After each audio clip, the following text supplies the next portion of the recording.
We start tonight with a somber reminder as we mark the passing of Ninny Suhie. Details regarding the obituary for Ninny Suhie are now available through Carmen Funeral Home. We look at how communities remember those who have left us.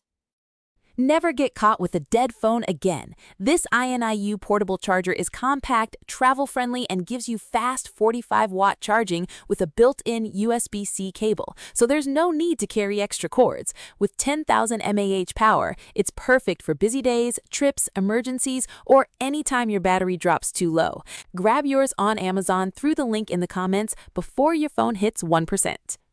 Next up, get ready for some deep dives into the world of storytelling. America's Book Club is returning to the Folger Shakespeare Library for a must-see event featuring David M. Rubenstein in conversation with the best-selling author David Baldacci. We'll explore the craft of suspense and the ideas that shaped America as we approach its 250th birthday. We shift gears completely to the baseball world with some massive prospect news. Seattle Mariners pitching prospect Kade Anderson has shown dominant performance in AA. And ESPN's Jeff Passan is making a bold case for why he should be challenged by a move to AAA. We break down the strategy behind this potential promotion and what it means for Anderson's future.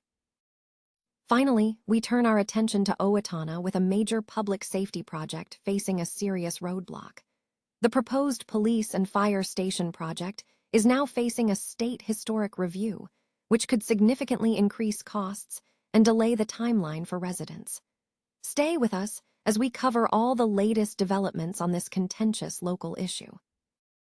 Carmen Funeral Home has released obituary information for Ninny Suhie. The announcement is available through the Carmen Funeral Home website, which serves the Hartford, Windsor, Paquanack, Granby, Suffield, South Windsor, Rockville, Vernon, and Avon communities. Details regarding the services and memorial arrangements for Ms. Suhie are now accessible on the funeral home's site. C-SPAN's America's Book Club is set to return to the Folger Shakespeare Library on Monday, May 11, 2026, featuring a special conversation between investor and historian David M. Rubenstein and one New York Times best-selling author David Baldacci. The event will take place in the reading room and is presented live by C-SPAN. The America's Book Club series aims to lead thought-provoking discussions exploring the ideas that have shaped America's past, challenged the present, and inspired the future as the United States approaches its 250th birthday. For this specific event, Rubenstein and Baldacci will delve into the craft of storytelling, the inspiration behind Baldacci's gripping novels, and the techniques required to build high-stakes suspense. David Baldacci, a global #1 best-selling author, has achieved massive success with works published in over 45 languages across more than 80 countries, accumulating over 200 million copies sold worldwide. His extensive bibliography includes debut novels like Absolute Power and a successful series featuring FBI agents, intelligence operatives, and detectives. Baldacci will share insights into his long career as a prolific writer of suspense novels and legal thrillers. David M. Rubenstein, co-founder and co-chairman of the Carlyle Group, will bring his perspective as an investor, philanthropist, and historian to the dialogue. Baldacci is also the co-founder of the Wish You Well Foundation, a nonprofit supporting literacy programs. This America's Book Club segment is a featured part of C-SPAN's America 250 programming, which celebrates the nation's 250th anniversary at iconic cultural landmarks. Other notable guests in the series have included figures such as Justice Amy Coney Barrett, John Grisham, Henry Louis Gates, and Walter Isaacson. Tickets for this live event are available exclusively to Folger members, and advance registration is required. The conversation will be taped and subsequently aired on C-SPAN at a future date. C-SPAN, the public affairs media organization, connects millions of Americans through its various networks, podcasts, and digital platforms. Seattle Mariners pitching prospect Kade Anderson is poised for a significant next step in his career, with speculation mounting around his potential promotion to AAA. Anderson, the #3 overall pick in the 2025 draft, has established himself as a dominant force at the AA level. In his first 5 starts with the Arkansas Travelers, the left-hander has posted an impressive 0.37 ERA, allowing just 1 run over 24 1-3 innings and striking out 38 batters while surrendering only 4 walks. ESPN analyst Jeff Passan has recently praised Anderson's performance, suggesting the 21-year-old is already big league ready. Passan has voiced support for Anderson moving to AAA, arguing that the level is ideal for developing players who possess good at-bats and power, as it provides a different type of challenge. This potential move contrasts with the Mariners' recent approach to top pitching prospects, where others like George Kirby, Brian Wu, and Bryce Miller have progressed directly from AA to the majors. While skipping AAA allows prospects to avoid hitter-friendly ballparks like the Pacific Coast League, Passan expressed a desire for Anderson to experience tougher competition, referencing his past success at the amateur level. However, Passan cautioned against rushing Anderson's major league call-up.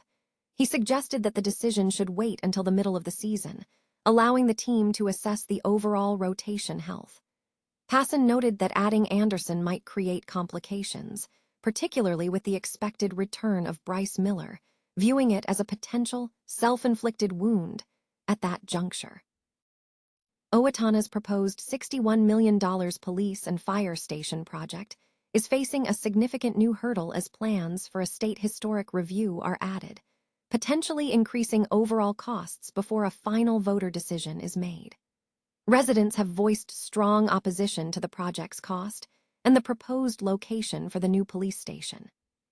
The initial proposal, which residents successfully petitioned for a vote on in April, included a new police station adjacent to City Hall on the historic West Hills campus and a new downtown fire station.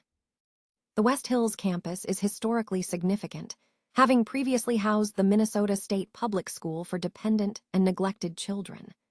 Resident Lynn Holthus expressed deep concern, stating that placing a police station there would destroy the site, which she noted is listed on the National Historic Registry. Holthus emphasized that protecting the site's history is non-negotiable and urged the city to explore cost-saving alternatives. In response to concerns, the State Historic Preservation Office, SHPO, informed the city in mid-April that both projects require consultation. Mayor Matt Jessup acknowledged that this review process will increase costs by delaying the timeline, estimating an additional 3 to 5% increase annually. However, Jessup and City Administrator Jenna Tuma maintain that legal advice suggests SHPO involvement is unnecessary due to the lack of an existing building. SHPO disputes this assessment, asserting that the entire acreage is on the National Historic Registry. Despite this disagreement, the city has indicated it plans to work with the state, while Jessup and Tuma continue to advocate for the West Hills site as the most cost-effective option, stating they are proceeding with the current plan for voters to decide. The city has not yet set a date for a ballot referendum. A public meeting is scheduled for Saturday, during which council members indicated they would consider alternative site ideas and cost-cutting measures. Reporting indicates that no major voices have argued against the necessity of updated public safety facilities.